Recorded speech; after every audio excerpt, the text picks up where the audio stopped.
Good day, and thank you for standing by. Welcome to the Greif Fiscal Third Quarter 2021 Earnings Conference Call. At this time, all the participants are in a listen-only mode. After the speaker's presentation, there will be a question-and-answer session. To ask a question during the session, you will need to press star one on your telephone. Please be advised that today's conference is being recorded. If you require any further assistance, please press star zero.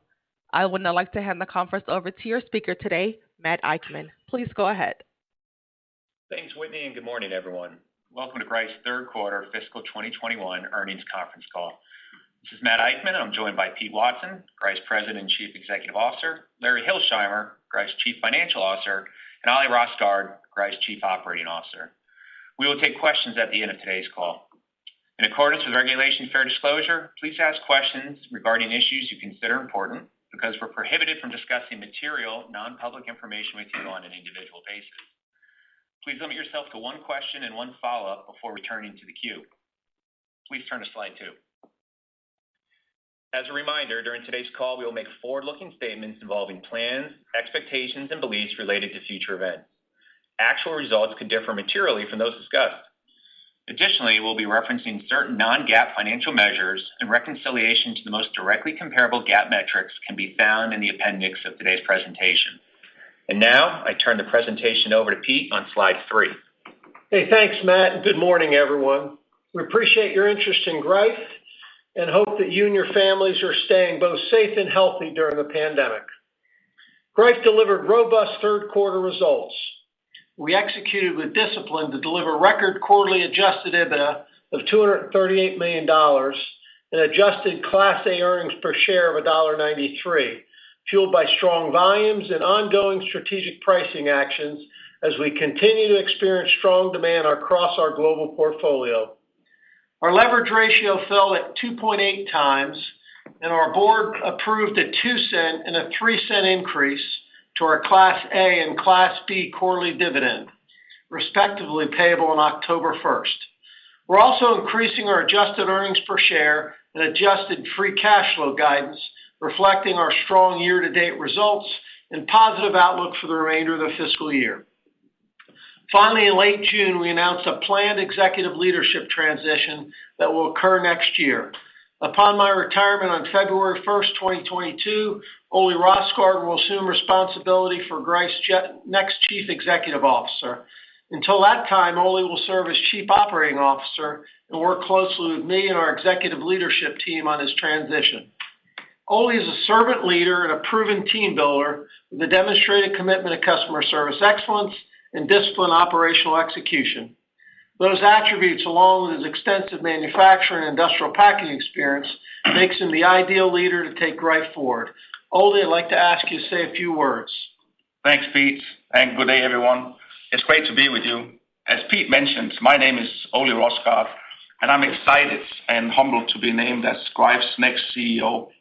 I look forward to joining these calls in the quarters ahead and to working more closely with all of you in the future.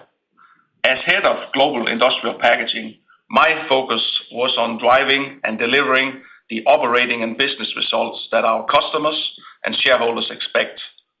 As COO, that focus continues across the wider Greif portfolio. And as Pete said, I'm working closely with the executive leadership team on our fiscal 2022 business plan and will share more about my priorities for the future after I assume my new role. With that, I'll turn the presentation back over to Pete on slide 4. Hey, thank you, Ali. On slide 4, the global industrial packaging business delivered outstanding third quarter results. Our global steel drum volume increased by 8% per day, while global rigid IBCs and large plastic drum volumes both rose by more than 25% per day. We also saw a mid-teens improvement in our filling volumes versus the prior year quarter, with demand accelerating specifically in APAC. Third quarter average selling prices were up across all key global substrates year over year due to raw material pass-through arrangements and strategic pricing actions.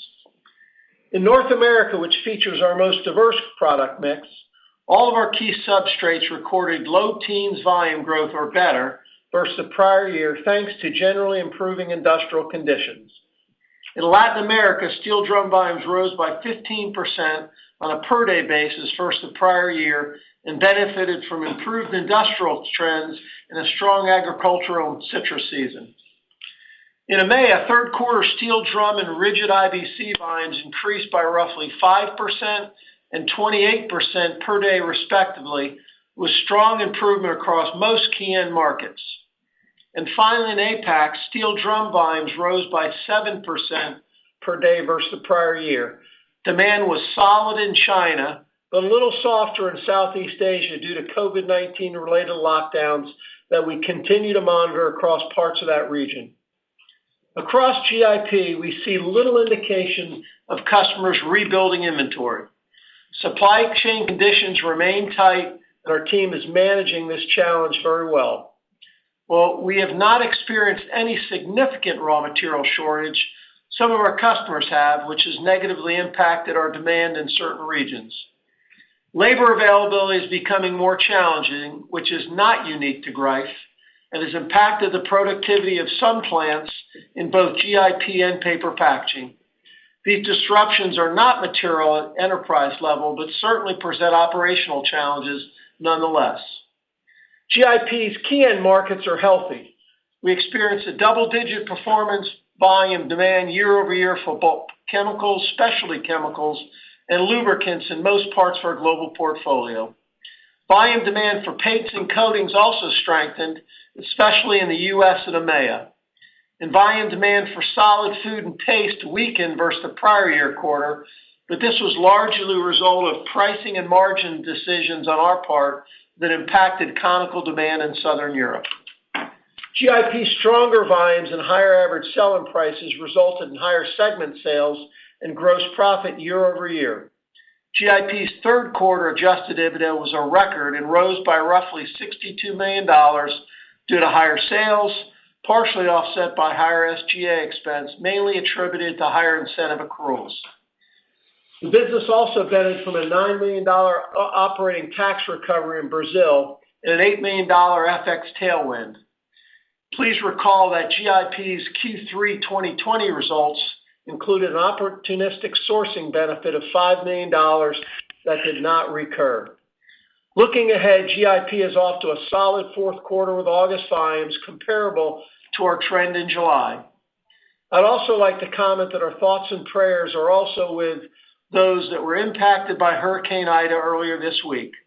While the damage from Ida is extensive and dramatic, at this time and what we know, we do not anticipate a material impact to our fiscal 21 fiscal results from the storm. I'd ask you to please turn to slide 5. Paper packaging's third quarter sales rose by roughly $120 million versus the prior year, attributed to stronger volumes and higher selling prices due to increases in published containerboard and boxboard prices.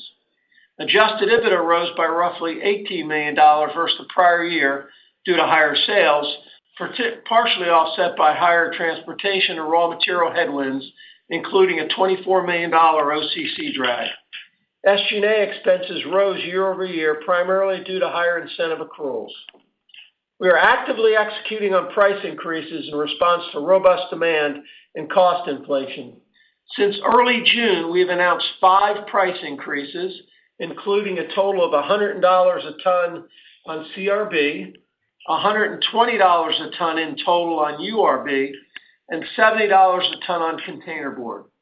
As of August, the published indexes recognized $50 a ton on the CRB increases, $50 a ton on the URB increases, and a $50 and $60 a ton on linerboard and medium, respectively.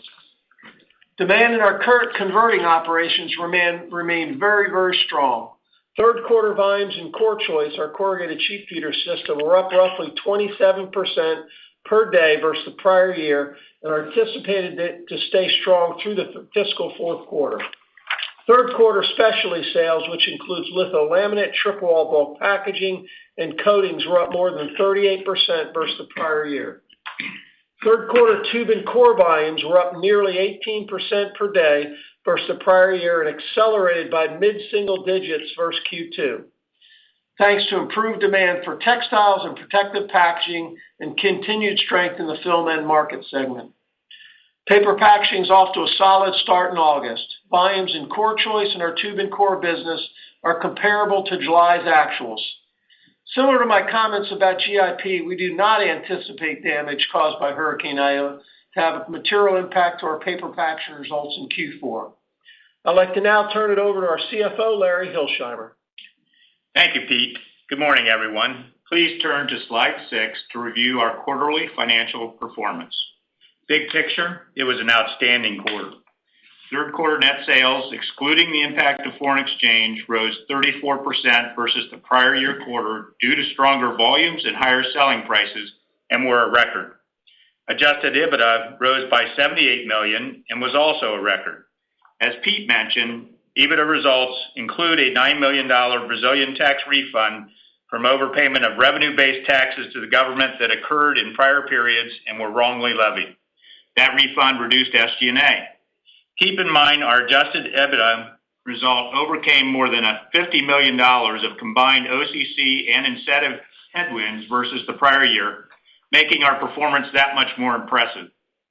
Interest expense fell by roughly $6 million versus the prior year quarter due to lower debt balances, lower interest rates, and a lower interest rate tier on our credit facility as a result of our substantial debt repayment.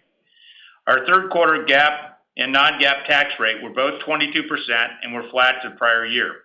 Third quarter adjusted Class A earnings per share more than doubled to $1.93 per share. Finally, third quarter adjusted cash flow fell by roughly $43 million versus the prior year. While profitability improved significantly, working capital was a substantial cash use compared to a source in the prior year due to the run-up in raw material prices and corresponding cost increases. That said, our team is executing with discipline and controlling what it can with superb results as trailing four-quarter working capital as a percentage of sales improved by 190 basis points year over year to 10.7%. Please turn to slide 7 to review our outlook and key modeling assumptions. As Pete mentioned, we are increasing our adjusted earnings per share and adjusted free cash flow guidance, which reflects our strong year-to-date results and positive trajectory for the remainder of fiscal 21. At the midpoint, we anticipate generating Class A earnings per share of $5.20, which is 50 cents per share more than our guide at Q2. This improvement is largely due to stronger volumes and favorable pricing, more than offsetting the additional OCC headwinds we expect to incur for the remainder of fiscal 21. With our anticipated fiscal 21 result, we will have more than doubled earnings per share since 2015, despite COVID-19's negative impact, the closure and/or divestiture of nearly 90 non-core or suboptimal plants, and without any share repurchase benefit.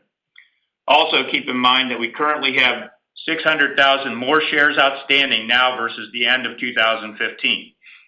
We now anticipate generating between $335 million and $365 million in adjusted free cash flow, with a bias to the upside of that range.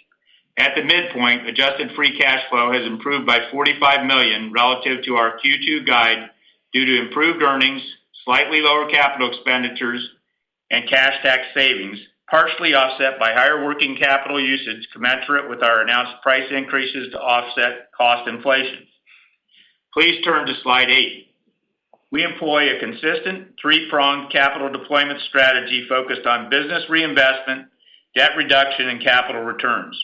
We have executed on an aggressive deleveraging plan and repaid $370 million in total debt since Q3 2020. Our compliance leverage ratio improved by nearly a full turn over that time period, and we now anticipate reaching the high end of our targeted leverage ratio range by the fiscal year end. Given the dramatic improvement in our leverage profile and confidence in strong future cash generation, the board approved a 4.5% increase to our quarterly dividends effective this year. This is a first step towards a practice of steadily increasing our dividend, as we've discussed in prior earnings call. With that, I'll turn the call back to Pete for his closing comments. Hey, thanks, Larry. If everyone could please turn to slide 9. I want to personally thank our global Greif team for executing with discipline to deliver an outstanding third quarter as we continue to strive towards our vision of being the best in customer service. Looking ahead, we are well positioned to benefit from ongoing strength and improving trends in our key end markets. Our extensive global portfolio, differentiated service capability, and sharp focus on operational execution enable us to best serve our customer needs while generating significant shareholder value. Thank you for your interest in Greif, and Whitney, if you could please open the line for questions.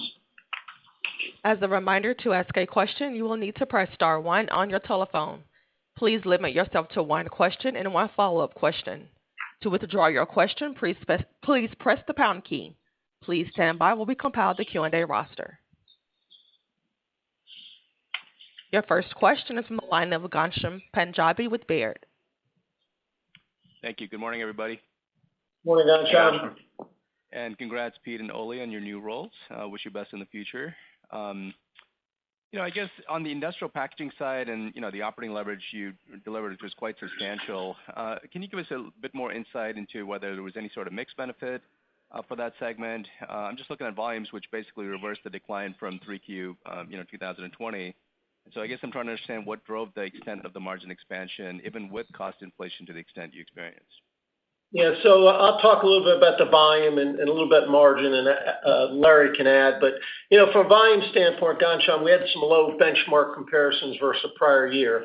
But all of our end markets were very healthy. I think in our opening comments, the only end segment that we had lower volumes was the solid food business, but that's more relative to a decision we made on price and margin in Southern Europe. Our volumes and all our substrates are strong. The end markets are very healthy. We don't see much change in that going forward. And we continue to execute with discipline on some of our self-help initiatives that we've talked about. We're very disciplined in our pricing actions, both on executing on pricing for raw materials through our PAMs. We've done a really good job in that business of getting non-raw material increases. I think 55% of our contracts include an opener. The teams have done an exceptional job, and we're executing very well operationally and driving a lot of self-help initiatives through a variety of our actions to drive better margins. So we're really pleased and excited, and we think there's good upside going into next year. Larry, any other thoughts? Yeah, Ghansham, I take it down to three things. One, we have been maniacal on our approach to staying ahead of inflation, and our teams have executed extremely well. The annual openers that we built into the contracts over the last 4 or 5 years have really provided a way to offset those other increasing costs. That's number one. Number two is the execution of the PAMs and making them way more efficient and cutting down the lag period. That has benefited us greatly in a period of highly accelerating raw material costs. So we've had some nice tailwinds from that. And third is our focus on really getting rid of underperforming operations. I mentioned previously where we were. Well, we're now up to about 89 plants. We've over $500 million of revenue we've walked away from on very low margin business that was 2% or EBIT or so. So all of those things combined are what's driven the margin where it is. We can expect to continue to execute going forward. Got it. And just for my second question, I know it's early, but any reason why we should not use the back half of this year's EPS run rate at a minimum as a baseline for fiscal year 22 EPS, adjusting for any seasonality? I mean, you have a lot of pricing coming through, and volumes seem to be in a good spot. So any reason why that would not be the case? No. Very clear. Thank you. Your next question is from the line of George Staphos with Bank of America Securities. Hi, everyone. Good morning. Thanks for taking my question. And congratulations, Ole and Peter, again. I guess to start, so if we can talk about the cost inflation you incurred in the quarter. You mentioned $26 million in terms of OCC, if I heard you correctly. What was the total, including OCC, of variable cost pressure year on year in the third quarter, if I transportation and other input costs? And then, because you had about $250 million of pricing, and then how does that, what's built into your assumptions for the fiscal fourth quarter, again, on variable cost inflation year on year, including OCC, transport, and the like? Yeah, George. So in the paper business, the inflationary element Q3 over Q3 was about $36 million. $24 million of that was OCC. The other was related to chemicals, adhesives, et cetera. Transport was another, $13 million just on higher volumes. Another $21 million when you take into account labor, other temps, and additional transport on just core volumes. So substantial in the paper business. I don't have. Let me back up on the GIP piece. We had raw material price increases of around $46 million. Currency drag about $8 million, and then we had also manufacturing and transport, of another 22 from higher volumes, inflationary manufacturing and transport of $10 million. I'm sorry, the $46 million was actually our price increases. I don't have a number on the raw material cost year over year. Do you have that, Pete? It was 29. 24 for OCC, 5 for others. Yeah, 5 for other pieces and 36 in total. But just to give you a sense, George, cold rolled steel is about 3 times more expensive right now than it was a year ago, and similar ratio on resin. So I'm sorry, Larry, I didn't quite get that. You said the $46 million in GIP was actually your selling price increases, and I didn't. Yeah, that was price. That was raw and non-raw price increases. I was reading the wrong line. Okay. All right. I mean, I guess what I'm getting at, if I look at your guidance and I take the run rate of pricing that you got going into the fiscal fourth quarter, and I add up, again, not labor, but all the other variable cost pressures, it seems like your guidance is fairly conservative and is building in room for maybe another $50 million, it seems like, of incremental cost inflation. I don't know if you can talk to those specific factors, but any color there would be great. And then my other question, I'll turn it over. Pete, I heard you comment a little bit about the third quarter, the fiscal fourth quarter, but could you give us a bit more detail in terms of what trends you're seeing volumetrically across the businesses early in fiscal fourth? Thank you. Yeah, so what we're seeing on volumes in the market in August, which is the first month of our fiscal four, the trends are very similar to what we saw in July. So again, healthy end markets. Our volume trends will continue to be strong. You do have to remember our fourth quarter of last year, our volumes started picking up from the COVID drop off, so the increases will not be as substantial as they were in Q3, but they'll still be pretty strong, and we feel really good about the market and the demand equation for our fourth quarter in both PPS and GIP.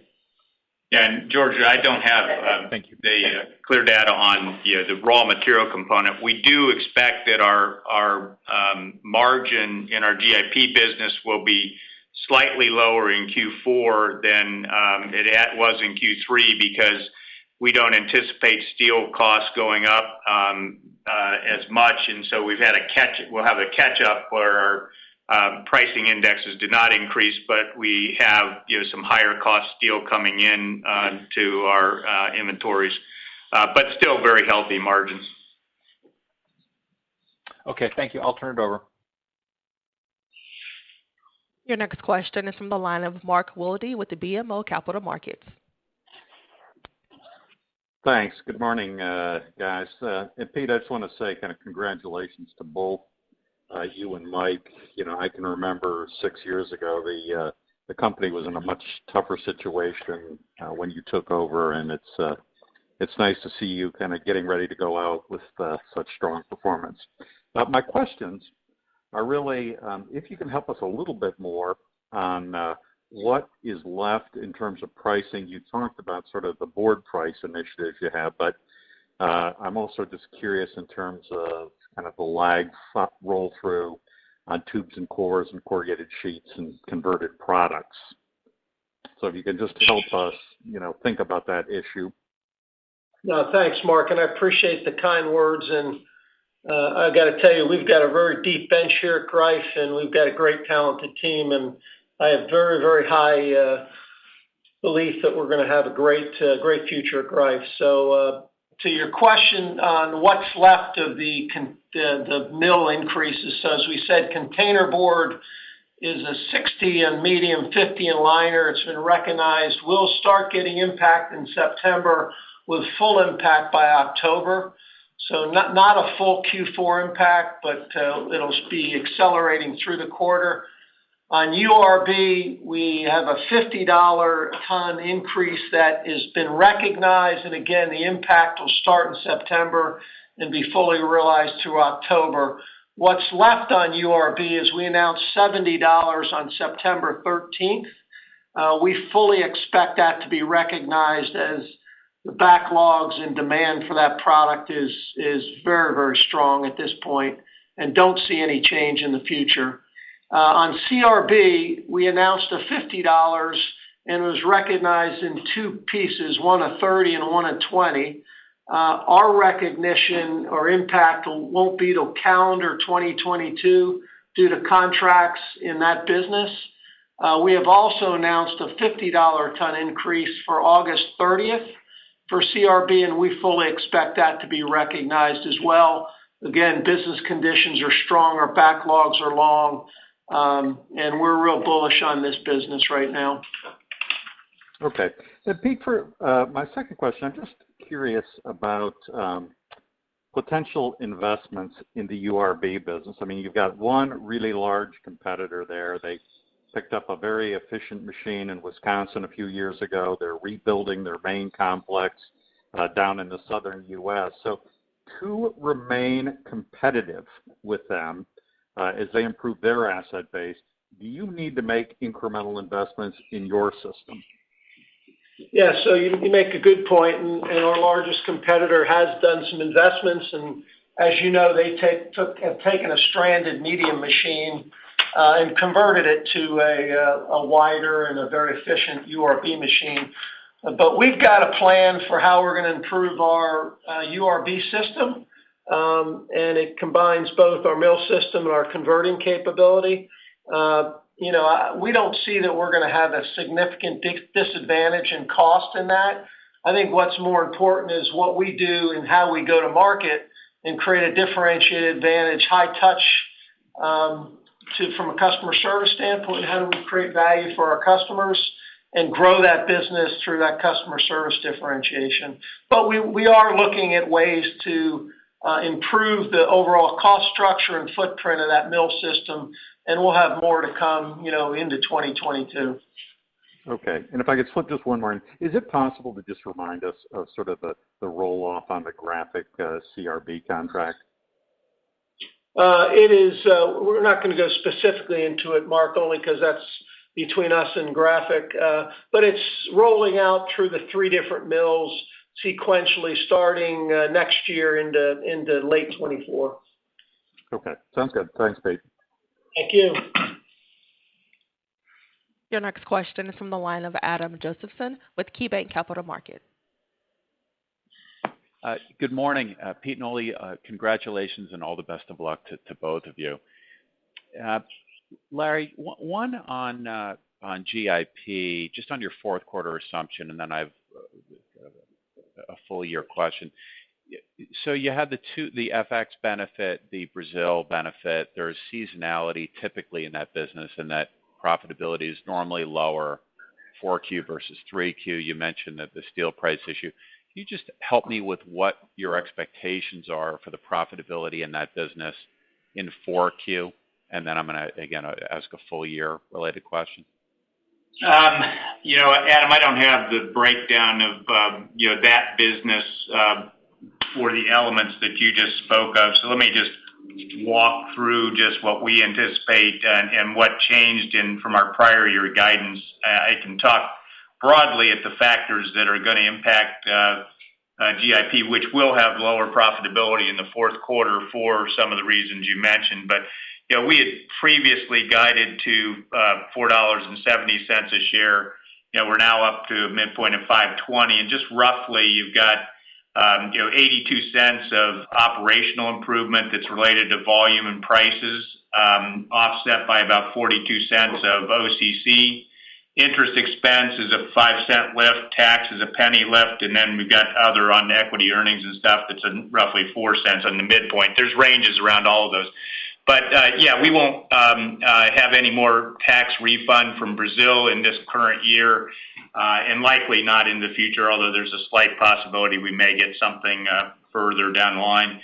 The element of steel cost catch-up, as you're accelerating rapidly, you clearly have some benefit of the inventory that you have already purchased at a lower cost as things accelerate. The curve has started to flatten a bit, although there's been a recent cold rolled steel cost increase again in the U.S., but the rate of increases has dramatically decreased, and so you'll have some margin squeeze as that plays through the inventory. We don't anticipate, relative to the given current economic projections by most economists, that there's going to be any kind of dramatic drop in steel cost, which would be the only thing that would really be problematic for us. But we do see a little bit of squeeze in the margin, and then the seasonality impact that you mentioned clearly plays out in the fourth quarter. So, a step down in profitability in the fourth quarter for GIP is a correct assumption on your part. And just two more. So if I look at the full year, Larry, let's say that your EBITDA in that segment ends up being, call it $450 million. If I look at the previous 4 years, it was somewhere around $300 million per year. So you'd be going from basically 300 to 450, which is that's a 50% jump. Can you help us with, is that the right baseline in your mind to go off of for next year? I mean, the improvement is truly dramatic and commendable, and I'm just trying to understand if you think that is kind of the right baseline, or there are some perhaps temporary factors such that is not the right baseline to go off of for next year. I mean, our team has been doing an outstanding job of improving operational. And I do want to, Matt pointed out, I think I might have said 89 facilities closed. It's actually 79, so you stated that. But, like I said, we've walked away from a lot of unprofitable business. We've replaced virtually all of it with more profitable business by, winning through our focus on customer service and improved margin business. So I think, the basics of what you say, and I'm not going to get into specific numbers, but are accurate. We will, as the steel cost flattens, there will be some margin degradation. But we also have a lot of continuing self-help efforts going on. We have additional CapEx projects on blow molders and a few other operations that are going to continue to improve. So it's a good baseline to work off of, is the bottom line answer to your question. Yeah, thanks so much. And just one more, if you don't mind. Can you, however you want to answer this, in other words, include the price increases you've announced but haven't been recognized, or just limit the answer to those that have been recognized? But if you add all of them up, containerboard, URB, CRB, what would the impact be on your revenue and paper packaging next year? And similarly, if you take the assumed 4Q OCC price and you just flatline it through next year, what would the impact of that be? Yeah. Yeah. If we take all that and go with the assumption that Pete and I have of recognition of the last price increases we announced, and you played through OCC at the current level, it's about $180 million lift on the bottom line. All right. Thank you, Larry. Your next question is from the line of Gabe Hajde with Wells Fargo. Good morning, gentlemen. Pleasure working with you, and Ole, look forward to working with you going forward. Yeah, thanks, Gabe. Appreciate it. A lot of questions have been asked, but I want to kind of come back to what Adam was dialing in on, and I think maybe instead of focusing on margins, because raw materials can play a pretty big role in what those numbers shake out to be. Even if I go back to kind of coming out of the global financial crisis, I think the comment is pretty consistent in that, EBITDA, I think, kind of peaked out around $366 million in 2010. And so taking into account all the business that you've walked away from, and I'm asking sort of in the context of you guys have given kind of fiscal 2022 financial objectives, is there anything in that business that you can point to or direct us at, whether it's mix of business from a product standpoint or geographic standpoint, that makes it structurally different than kind of what the business was before? Appreciating, obviously, you told us you walked away from $500 million in revs. That was very good. Gabe, I'd make some comments on Pete.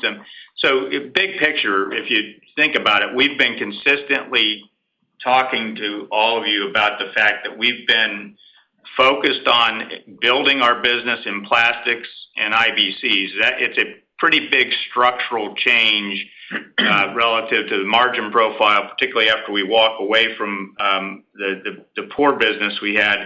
And the other is a bigger focus on the end markets we serve. So we have shifted away where, if you went back to that post-financial crisis time that you spoke of, we were way more heavily dependent on the chemical companies than we are today. And so those are two big structural shifts for us that I would mention. Pete? Yeah, really three things, how we've improved the overall structure and how we lead that business. First, it's much more improved price discipline. So we've talked, a lot this year about the improvements to our contracts and PAMs and shorter pass-throughs, also about the non-raw material price increases. But more importantly, we're much more coordinated in that business with one leader under Ole Rosgaard. We've centralized all pricing desk with really strong analytics. So I think technically we're better at what we do. We have better overall view of the markets on a global basis, which most of our customers are global in nature. So I think we've much more consistent over our strategy of value over volume, which goes to Larry's point. We've walked away from a lot of unhealthy business, and we've gone after markets that are growing higher and have opportunities to be more profitable. You can also look at what GIP's done from a customer service initiative. When we started in 2015, they had a 57% CSI score. Now they're above 95. So our ability to serve our customers across a global portfolio is dramatically improved.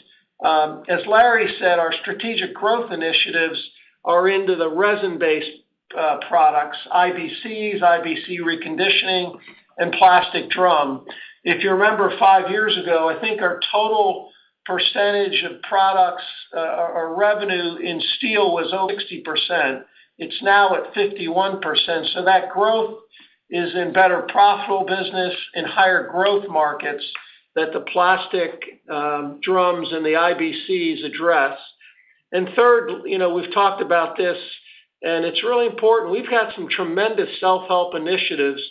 As Larry said, we've closed significant shops that were losing money or had low EBITDA. We've done rooftop consolidations to reduce our fixed cost structure, and we've done some structural changes to our SG&A cost as part of running this as a global business. So when you look at all that, Ole Rosgaard's done a really tremendous job at changing the trajectory of that business, and we feel really confident that it's sustainable and can grow. So we're real pleased with that business and the potential we have in the future. Thank you guys for that. The other one is on capital allocation. I mean, obviously, you guys kind of bumped the dividend here, and you've talked about that. And you talk about investing in the business on slide 8.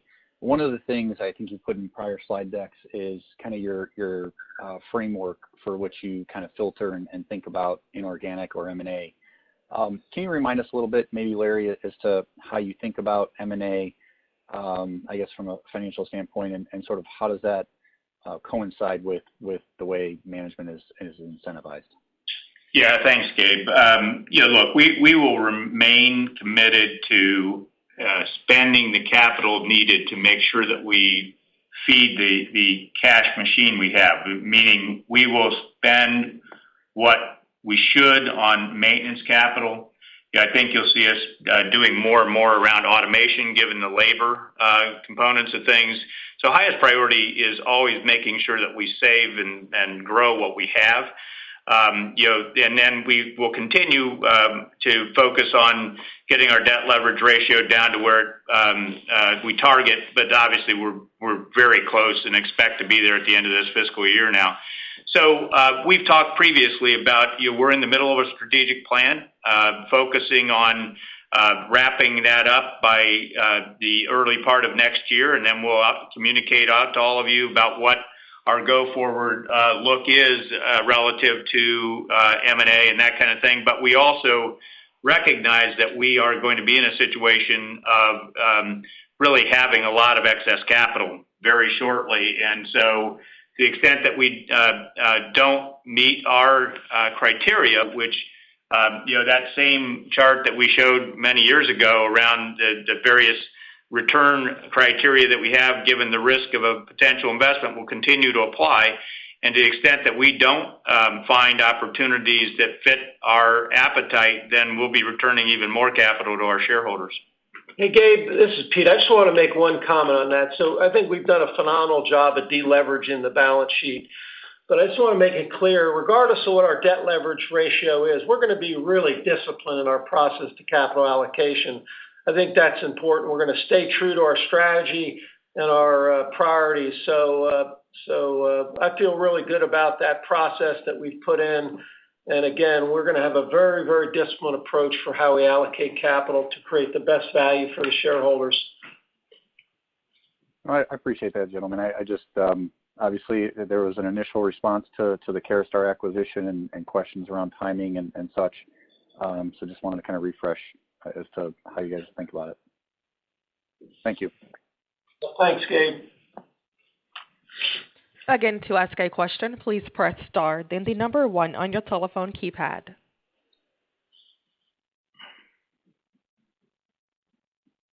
Your next question is a follow-up from the line of George Staphos.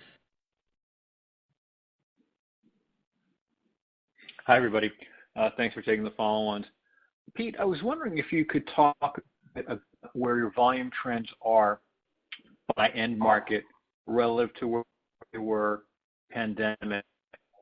And Larry, if you could, I think you commented a little bit on this on the last call. You thought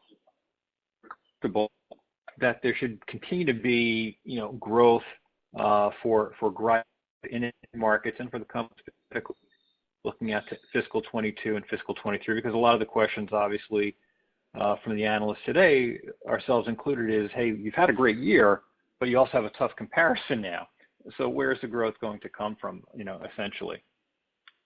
Yeah, I think I got most of your points, George, but you broke up pretty significantly on the part that you addressed to me, but I'll try it, and if I don't hit it, then maybe come back to you. But I'll let Pete go through your first question first on end markets and that, and then I'll attack yours on what do we see in growth in the future. Yeah, so George, let me comment first on our paper packaging end segment. So, our business models to serve both integrated and independent corrugated box plants, raw materials, and then on tube and cores, we certainly have a direct model, a pretty widely dispersed end market segment. So, that model has really accelerated our customer service model in a really tight supply chain environment. So I think it's enhanced our paper packaging value proposition.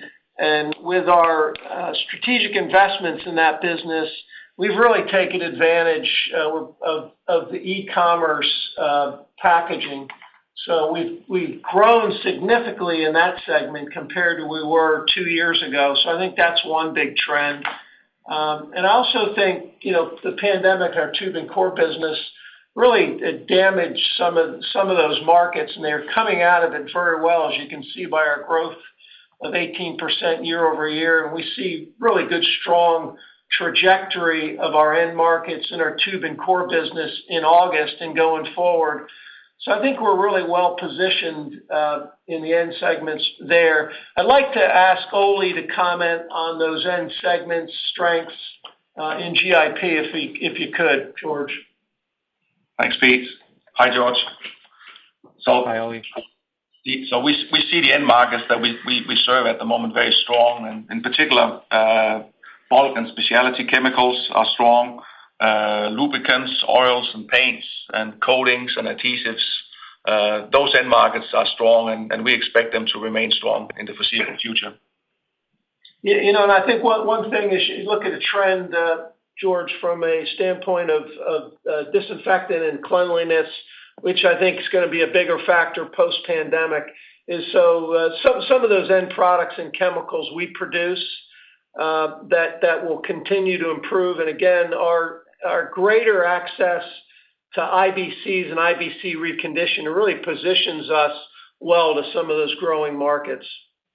And George, relative to what I think I heard your question of, hey, this is great. We've had a wonderful 21. Makes it for a comparable challenge, and how might we be focusing on growth? And a lot of it's going to be sort of, hey, things remain the same. We are going to continue to leverage our focus on customer service.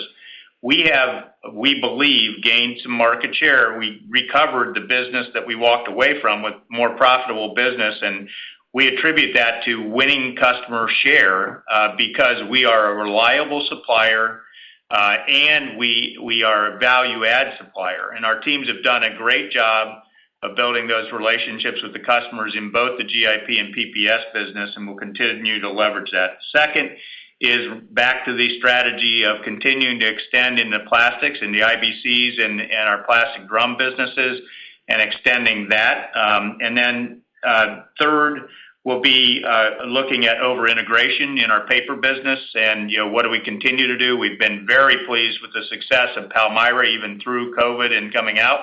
That's been a fantastic operation for us. And then the last, I'd say, goes back to the process we're working on right now, which is our strategic focus in determining what is our growth plan going forward, which is sort of in the sausage works right now. And again, we'll talk about that next spring. Thanks, Larry. Can you hear me okay, or is it still chopping? If it is, I will. That's good. It's good now. Okay. Yeah, it's good now. To everybody. Sure. I guess the question I have as a follow-on is just on plastics. Do you feel you have sufficient share and penetration both in IBC and plastic so that you get the in both plastics and metal? I'm guessing from your comments you feel you do, because it seems like it's a focus. Yeah, I think, George, we have, and you unfortunately broke up again, but I think your question was, do we feel like we have a market position to begin to leverage that more fully? Yeah, we've said this often before. Virtually every one of our IBC CapEx spends has been a situation where we have been approached by customers who want us to serve them, and we have over 50% of the volume committed before we even do a project. So we're being asked by customers, because of the great service that we're providing them, to get more into the IBC business.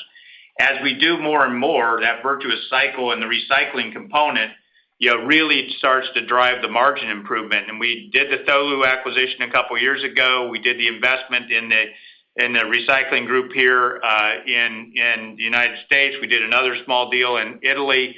So we continue to do the execute on that whole recycling component of IBCs and plastics. So, I mean, we are a significant player in plastic drums already. I mean, in the U.S., we're largest players. So, we have the opportunity to expand our business in EMEA and in Asia. So there's a good growth path in front of us. And George, to comment on Larry's reconditioning comment, a big part of our strategy is grow that circular business economy model. Right. And it's very, very important to customers where not only are we supplying a new IBC, but we have a system in place to collect it and repurpose it, whether it's cleaning and reconditioning it, sending it back out to customers, or by using it for recycled PR that we can go back and increase the amount of resin that's recycled in our products. And it's really important to customers. And you'll see going forward, we need to improve and increase our ability to do that. That in turn will really enhance our overall position in that market. And we're behind some others, but we're making quick movement to catch up. And I think our customers have responded very well based on our growth rates in that business.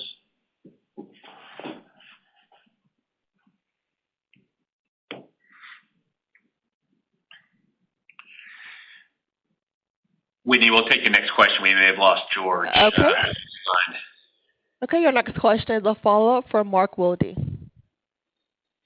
Thanks. I've got three quick follow-ups. First, Larry, can you give us a sense in both GIPs and in paper of the year-over-year increase in the incentive accruals in the third quarter? Yeah, the overall incentive increase corporate-wide, Mark, was $27 million, third quarter over third quarter. The breakdown of that ends up being about $6 million in PPS, $8 million in PPS, and then the rest on corporate functions and other units. Okay. All right. Second question, Ollie, you've had a change in leadership recently at your primary competitor in GIPs. And I just wondered, whether you're seeing any changes in behavior there that you'd be comfortable talking about. Thanks for the question. We primarily focus on our own business, our own customers, and my primary function is to serve our customers as best possible. Okay, so no change in behavior that you've seen in the market? No. Okay. All right, then the last one for Pete and Ollie, I'm just curious, any learnings from that sort of early teens experience in M&A that didn't go well as you think about sort of the strategic plan going forward, things that you learned you don't want to do again? Yeah, so back when we got back into an acquisitive mode in 2017 and 18, we did extensive learnings on what went right and what went wrong, both in process, which includes this risk management structure and framework, and how we went about doing diligence, evaluating fits to our business, and also how we executed and determined the value we can create. So I think we demonstrated that in not only the Caraustar acquisition, but some of the other smaller acquisitions we've done. And so we're really pleased. Part of this process we're involved in now has to do with relearning. So let's go back and look at what we did really well in the past few years and what we need to improve on. So we're always in this mindset of a continuous improvement. And again, it's really important that we stay focused on what drives shareholder value and not be excited about growth for growth's sake. It's got to be accretive to our current portfolio and to the value we can deliver. And we're learning and we're improving, and what we want to do is get the reputation that we are great executors in our business operationally and our strategic intent. And I think we're making good progress on it. Ole, anything you'd like to add to it? No, Pete. Yeah, I'll just add one thing, Mark. I mean, I'm a big believer in checklists. Maybe it's back from my public accounting experience, but we have created checklists of all the lessons learned. And whenever the business units have to present an opportunity to Pete and I, whether it's a CapEx project or a acquisition opportunity, every one of those items on that list that came out of all those learnings has to be addressed. So we're very formalized about it, structured, and I think it'll pay off for us continuously going forward. Yeah, I think, Mark, the other comment, what Ole has demonstrated in the last 5 years here, he's really strong execution, very disciplined approach to business. So I think him going into this role will create really stronger discipline in how we evaluate acquisitions and, more importantly, how we execute them going further. So I feel really good about where we are and what we're going to do going forward in a very disciplined approach to capital allocation. Okay, thanks, Pete. Good luck in the fourth quarter and as we look into next year. Yeah, thanks, Mark. Thanks, Mark. Your last question is from the line of Adam Josephson. Thanks a lot, Pete and Larry. Appreciate it. Larry, one on the tax rate. So if you end up at the low end of your range at 20% this year, your tax rate will have gone from 27% last year to 20% this year. Do you consider that a sustainable level thereafter, or is there something unusual this year that you would point us to? Yeah, we had some, additional free up of reserves as some tax exams were completed, but not substantial. I do believe, again, with the caveat of whatever happens in Washington and other government capitals around the world on changing rates, but if rates were to stay stable in the current tax system, then low 20s is very sustainable for us. Obviously, I can't predict, at least I'm not willing to predict yet what's going to happen in Washington or in other places around the world. But if it were stable, we'd be very confident in staying in that rate. Yeah, no, I appreciate that. And just on your OCC assumption and thought, so you're assuming, I think, a $5 increase sequentially in September/October. Some people I've talked to expect a lot more than that in September. Can you just talk about why you appear to be assuming a fairly modest increase sequentially in September, October, and what you think the sustainability of these kind of price levels is? Obviously, we're at the high end of the historical OCC price range. Box demand has been the best it's ever been, so it comes as no surprise, I guess, that OCC is at the high end of its range. But how sustainable do you think these price levels are, and why not expecting more of an increase in September? Thank you. Yeah, obviously, we have a relatively sizable player in the recycled paper business, and so we go to our team for what they believe is going to happen. Obviously, we're not blind to what comments are being made at conferences and things that are driving some other people's views. That said, we've said we estimate $5 in the average, and as you know, we have a range. So our range contemplates the numbers that have been thrown out there by others. So we're totally comfortable with the guidance we provided if that does happen. As to the sustainability, I think it's going to be very interesting to see how things play out, because as you mentioned, production of containerboard and boxes and everything else is at like all-time highs. Well, that means there's a whole lot of supply out there. It's just how are we getting it collected? And obviously the supply of OCC is not matching the supply of production of containerboard, and I think everybody would acknowledge it has a bit to do with the change in where stuff is going. Obviously, more is going to e-commerce than historically it happened. And the big driver, we believe, is labor. And it's as much labor for collection, but it also in the MRFs. And so we have active dialogues going on with, the large haulers, Waste and Republic and, regional ones like Rumpke and others, to try to understand what's going on in their business. And, what we're hearing is they're all somewhat optimistic that as some of these unemployment supplements roll off, that they'll have more success in getting labor back into their operations. If that happens, that should lead to more collection and more supply.